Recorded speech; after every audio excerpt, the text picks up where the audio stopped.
السلام علیکم۔ کیسے ہیں سب لوگ؟ امید ہے سب خیریت سے ہوں گے۔ جناب، آج کے لیسن کی طرف پڑھنے سے پہلے یہ نظر ڈالیے گا، لکھا نظر آ رہا ہے حاجی۔ یہ کیوں لکھا گیا ہے اس پہ پہلے بات کر لیتے ہیں۔ ہم اپنے معاشرے میں دیکھتے ہیں لوگ لاکھوں روپے لگاتے ہیں تب کہیں حاجی کا ٹائٹل پاتے ہیں، لیکن ذرا سی محنت سے نہ انسان بننے کی کوشش نہیں کرتے۔ یعنی یہ کہا جائے کہ لوگ لاکھ روپے لگا کے حاجی تو بن جاتے ہیں، لیکن ذرا سی محنت کر کے انسان نہیں بنتے، تو یہ وجہ ہے۔ واقعی ہمارے معاشرے میں ایسا ہی ہے۔ خیر، سبق ہے اس میں بہت کہ انسان کو نا حاجی بننے کے بجائے نا ذرا سی محنت کر کے انسان بننے کی کوشش کرنی چاہیے۔ آج کے لیسن کی طرف بڑھتے ہیں۔ آج کے لیسن میں ہمارے پاس سب سے پہلے ایک شعر ہے، یادوں سے ان کی کھل اٹھے موسم بہار کے، کچھ لوگ اپنی زندگی کو یوں گئے گزار کے۔ اس کا کیا رول ہے؟ پیج نمبر 109 کی طرف پڑھیں۔ 109 پہ آپ کو ایک مضمون لکھا نظر آ رہا ہے، قائد اعظم محمد علی جناح، یعنی قائد اعظم رحمۃ اللہ علیہ۔ اس وقت اس کا لکھا ہوا عنوان، اس پہ بات کرتے ہیں۔ مگر اس کے شروع میں دیکھیں آپ کو یہ نظر آ رہا ہے ایک مغربی مورخ، اور اس کے بعد ہے یہ تینوں کارنامے انجام دیے۔ اتنا ہمارا پیراگراف ہے، اس کو ہم بالکل بھی اس وقت اس میں ایڈ نہیں کریں گے۔ اس کو کہاں پہ ایڈ کریں گے یہ بھی ضرور بات ہوگی، لیکن اس وقت بہرحال اس کے آغاز کی طرف پڑھتے ہیں۔ تو آغاز میں ہم نے یہی شعر لکھا، یادوں سے ان کی کھل اٹھے موسم بہار کے، کچھ لوگ اپنی زندگی کو یوں گئے گزار کے۔ تمہید کے طور پہ ہم ڈالیں گے، تاریخ گواہ ہے عظیم لوگ روز روز پیدا نہیں ہوتے، برسوں صدیوں لوگ دعائیں مانگتے ہیں تب کہیں جا کے ایک ایسا شخص، ایک ایسی شخصیت وجود میں آتی ہے جو قافلے میں رہنما کا کردار ادا کرے۔ ایسی ہی ایک شخصیت، ایسے ہی ایک انسان قائد اعظم محمد علی جناح ہے، جو کہ اس کے بعد بک کی طرف آئیں تو ہم نے یہاں سے لیا 25 دسمبر۔ یہ نظر آ رہا ہے اس فرسٹ پیراگراف کے بعد، جو کہ اس وقت فی الحال ہم نے نظر انداز کیا ہے۔ 25 دسمبر 1876 کو کراچی میں پیدا ہوئے۔ آپ کے والد کا نام پوجا جناح اور والدہ کا نام مٹھی بائی ہے۔ آپ کے والد جو گجرات کے رہنے والے تھے، لیکن کراچی میں چمڑے کا کاروبار کرتے۔ آپ کی پرورش بڑے ناز سے ہوئی۔ ابتدائی تعلیم دوسرے بچوں کی طرح گھر پر ہی ہوئی، لیکن 6 سال کی عمر میں آپ کو کراچی کے مدرسۃ الاسلام میں داخل کروایا گیا، جہاں سے آپ نے 14 سال کی عمر میں میٹرک کیا ہے۔ آپ انتہائی ذہین ہونہار طالب علم تھے اور علم حاصل کرنے کا کافی شوق بھی رکھتے تھے۔ جب آپ نے میٹرک پاس کر لیا تو آپ کے والد آپ کو کاروبار میں شریک کرنا چاہتے تاکہ ان کے کاروبار میں ترقی ہو، لیکن ایک مخلص دوست تھے محمد علی جناح کے والد کے، انہوں نے محمد علی جناح کی قابلیت کو دیکھا اور پرکھا بھی۔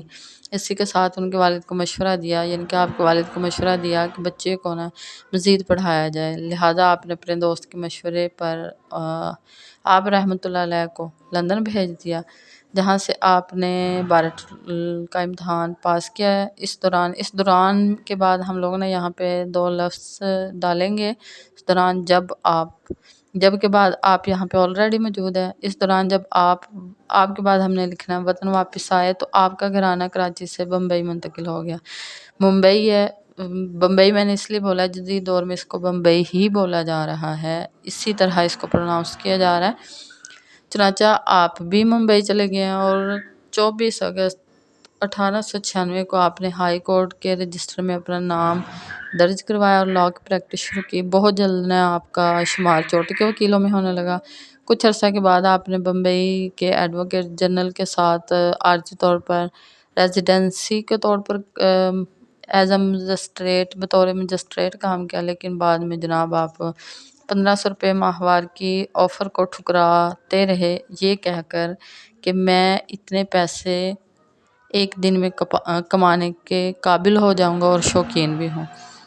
اس کے بعد آگے بڑھتے ہیں۔ محمد علی جناح کو زمانہ طالب علمی سے، یہ ہم اپنے الفاظ میں کریں گے، زمانہ طالب علمی سے سیاست سے بڑی دلچسپی تھی۔ آپ کے ایک سہانیہ نگار ہیکٹر بلائتھو ایک جگہ لکھتے ہیں کہ اس زمانے میں جب سارے بچے کانچ کی گولیوں سے کھیلتے تو آپ نے سب کو ہٹا کر کرکٹ کی طرف لگا دیا۔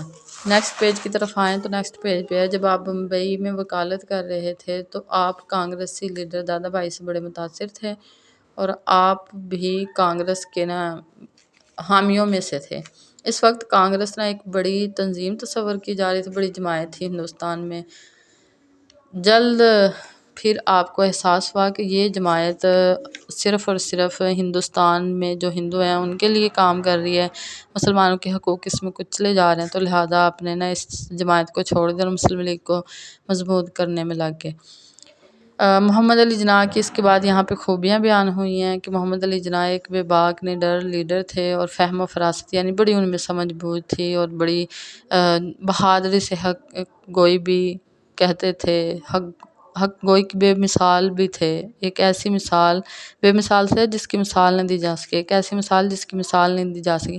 اس پہ علامہ صاحب کا کیا شعر یاد آ گیا، آئین جواں مرداں حق گوئی و بے باکی، اللہ کے شعروں کو آتی نہیں ربائی۔ اس کے بعد جو آگے ہے ہمارے پاس کہ 1916 کے آل انڈیا مسلم لیگ کے سالانہ اجلاس میں جو کہ لکھنؤ میں 30 اور 31 دسمبر کو ہوا، اس کی سیاسی خدمات کی بنا پر آپ کو شاندار خراج عقیدت پیش کیا گیا۔ تو یہ مجھے لگ رہا ہے آپ کو مشکل لگے گا، تو آپ اس کو اپنے الفاظ میں کر سکتے ہیں، اور وہ یوں ہے کہ 1916 میں آل انڈیا مسلم لیگ کے سالانہ اجلاس ہوئے، آپ نے اس میں شرکت کی اور آپ کو خراج عقیدت بھی پیش کیا گیا، لیکن آپ ہندو مسلم اتحاد کی آخری کوشش میں ناکام ہو گئے، تو لہٰذا آپ نے پھر ان کوششوں کو چھوڑ کے مکمل طور پر آپ مسلمانوں کے لیے کام کرنا چاہتے تھے، لیکن وہاں پہ بھی دو قسم کے رویے آپ کے سامنے تھے، تو لہٰذا آپ نے پھر یہ سارا کام چھوڑ دیا۔ اس سے آپ بڑے دل برداشتہ ہوئے۔ البتہ یہ ہے کہ نہرو رپورٹ جو کہ شائع ہوئی، اس کے جواب میں آپ نے 14 نکات پیش کیے۔ اس پیراگراف کو ہم نے اپنے الفاظ میں یوں کیا، اور اس کے بعد ہم بڑھتے ہیں آگے۔ اگلا پیراگراف بھی ہمیں اپنے ہی الفاظ میں کرنا پڑے گا تاکہ ہمارے لیے آسانی ہو۔ ہم ویسے بھی یہ کام اس لیے کر رہے ہیں تاکہ ہمارے لیے آسانی ہو۔ تو 1930 میں آل انڈیا مسلم لیگ کا ایک اجلاس الہ آباد میں ہوا، جس میں علامہ اقبال نے خطبے کی صدارت کی اور آپ نے اس میں 2 قومی نظریہ پیش کیا، اور جسے بعد میں نظریہ پاکستان کا نام دے دیا گیا۔ البتہ ایسا تھا کہ قائد اعظم دل برداشت ہو کے لندن واپس جا چکے تھے، لیکن علامہ اقبال نے آپ کو بار بار خط لکھے، اور ان خطوط میں صرف ایک یہی گزارش تھی کہ مسلمان اس وقت نہایت نازک دور سے گزر رہے ہیں، اور ایسے میں اگر ان کی صحیح رہنمائی نہ کی گئی، ان کو ایک اچھا لیڈر نہ ملا، تو یقیناً وہ کبھی آزادی حاصل نہیں کر سکیں گے۔ قائد اعظم نے علامہ اقبال کے مشورے کی، یعنی جو انہیں خطوط لکھے گئے، اس میں مشورہ ہی تھا کہ جناب آپ واپس آ جائیں، بڑی قدر کی گئی، اور اس طرح آپ وطن واپس آئے، مسلمانوں کی آزادی کے لیے دوبارہ جدوجہد کرنے لگے۔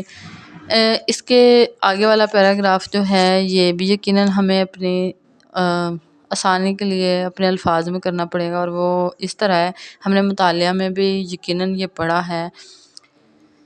منٹو پارک جس میں کہ ایک قرارداد منظور ہوئی تھی، جسے قرارداد پاکستان سمجھا جاتا ہے، مانا جاتا ہے، تسلیم کیا جاتا ہے، یاد کیا جاتا ہے اس نام سے، تو یہ ہم نے اس میں بھی کی ہوئی ہے، لہٰذا اس کو ہم نے اپنے ہی الفاظ میں کرتے چلیں گے۔ اور اب مجھے لگ رہا ہے کہ آپ اس قابل ہو گئے ہیں کہ اس کو تو کم سے کم اپنے الفاظ میں کر لیتے ہیں۔ جیسے آپ اس کو اپنے الفاظ میں کر کے ہٹیں گے تو اس کے بعد آپ نے کرنا ہے کہ 14 اگست 1947 کو پاکستان معرض وجود میں آ گیا، لیکن قوم اپنے عظیم محسن کہتے ہیں جو احسان کرنے والا، اور قائد اعظم کا واقعی ہم پہ بڑا احسان ہے، احسان کرنے والے کو کبھی نہیں بھول سکتی۔ تو قائد اعظم کی بڑی خدمات ہیں، ان خدمات کے اعتراف میں عوام نے آپ کو بابائے قوم اور آپ کی بہن کو مادر ملت کے القاب دیے ہیں۔ اس کے بعد آگے آئیے، آگے آپ کو ملیں گے قائد اعظم کی کوششوں کے نتیجے میں ملنے والی آزادی نے 10 کروڑ مسلمانوں کو، اس وقت جب کہ پاکستان آزاد ہوا تھا، اس وقت پاکستان میں آباد مسلمانوں کی تعداد کا یہاں پہ ذکر کیا گیا ہے کہ 10 کروڑ مسلمانوں کو آزاد قوموں کے صف میں لا کھڑا کیا۔ جیسے ہم یہ جملہ مکمل کریں گے فوراً یہاں پہ ہم نے ایڈ کر دینا ہے ایک مصرع، ملت کا پاسباں ہے، محمد علی جناح ہے، محمد علی جناح ہے۔ اس کے بعد اگلے پیراگراف کی طرف آتے ہیں، تو اگلا پیراگراف ہم یہاں سے شروع کریں گے۔ نئی مملکت کے طور پر ابتدا میں بھارت نے پاکستان کے لیے بڑی مشکلات پیدا کی، بڑے مسائل کھڑے کیے، لیکن ان تمام مسائل میں جو مسئلہ اب تک موجود ہے، باقی تمام مسئلے تو حل ہو گئے، لیکن جو مسئلہ اب تک موجود ہے وہ مسئلہ کشمیر ہے، جس پر اگر تفصیل سے بات کی جائے تو یہ موقع نہیں ہے، کیونکہ ہم اس وقت ایک مضمون کر رہے ہیں قائد اعظم محمد علی جناح، جو کہ ایک شخصیت سے متعلق ہے، جو کہ ایک شخص کے بارے میں ہے۔ اس لیے تو ہم یہ مسئلہ خیر زیر بحث نہیں لاتے، اس سے آگے چلتے ہیں کہ قائد اعظم کو ملک کا نظم و نسق چلانے کے لیے دن رات محنت کرنی پڑی، اتنی محنت کی کہ آپ کی صحت اس سے متاثر ہونے لگی بری طرح۔ حکیم یا پھر ڈاکٹر جو بھی تھے، ان سب نے آپ کو مکمل آرام کا مشورہ دیا، لیکن آپ نے نا ان کے مشورے کو بالکل نہیں مانا اور اپنی صحت کی پرواہ نہ کرتے ہوئے ملک کے لیے کام کرتے رہے۔ یہاں سے ہی ہم ایڈ کریں گے قائد اعظم کا ہی ایک قول ہے، کام اور صرف کام۔ یہ جیسے ہی ہم نے ایڈ کیا اس کے فوراً بعد ہم نے نیچے حوالہ دے دینا ہے بقول قائد، یا اکیلا آپ قائد اعظم لکھ لیں گے تو بھی کنسیڈر ہو جائے گا کہ جناب یہ انہی کا ہے۔ اس کے بعد ہم آگے بڑھتے ہیں، تو آگے ہم نے اس کے اختتام کی طرف چلنا ہے۔ تو ابھی ویسے مکمل اختتام تو نہیں ہوا، مگر ہم اس مرحلے کی طرف آگے ہیں جہاں پہ ہم نے اس کا اختتام کرنا ہے۔ 11 ستمبر 1948 کو آپ اپنے خالق حقیقی سے جا ملے۔ قوم نے اپنے محسن کے شان کراچی میں ایک بڑا عظیم مقبرہ قائم کیا ہے، تعمیر کروایا ہے، جو کہ آج بھی مرجع خلائق ہے۔ مرجع خلائق سے مراد مخلوق کے رجوع کرنے کی جگہ ہے۔ قائد اعظم تو ہم سے رخصت ہو گئے، لیکن ان کا لفانی کردار آج بھی ہمارے لیے مشعل راہ ہے۔ یہ جو ہمارے پاس لائن ہے نا کہ آج بھی ہمارے لیے مشعل راہ ہے، جہاں پہ نا ہم ایک شعر ایڈ کرتے ہیں اور اس کے بعد ہم لوگ مزید اختتام کے اگلے مراحل کی طرف بڑھتے ہیں۔ شعر اس طرح سے ہے، پھرتا ہے فلک برسوں تب خاک کے پردے سے انسان نکلتا ہے۔ اس کو کرنے کے بعد ہم لوگ واپس جاتے ہیں جہاں سے ہم نے یہ مضمون شروع کیا۔ ادھر ہم نے لکھا ایک مغربی مورخ نے بابا قوم کے حوالے سے لکھا ہے۔ اس سے پہلے ایک لائن ہمیں ایڈ کرنی پڑے گی، اور وہ یہ ہے، آپ کی دنیا سے چلے جانے کے بعد بھی لوگوں نے آپ کی عظمت کو سراہا۔ ان میں ایک مغربی مورخ نے بابا قوم کے بارے میں لکھا کہ دنیا میں چند ہی ایسے افراد ہوں گے جنہوں نے انفرادی طور پر معنی خیز انداز میں تاریخ کے دھارے کو بدل کر رکھ دیا۔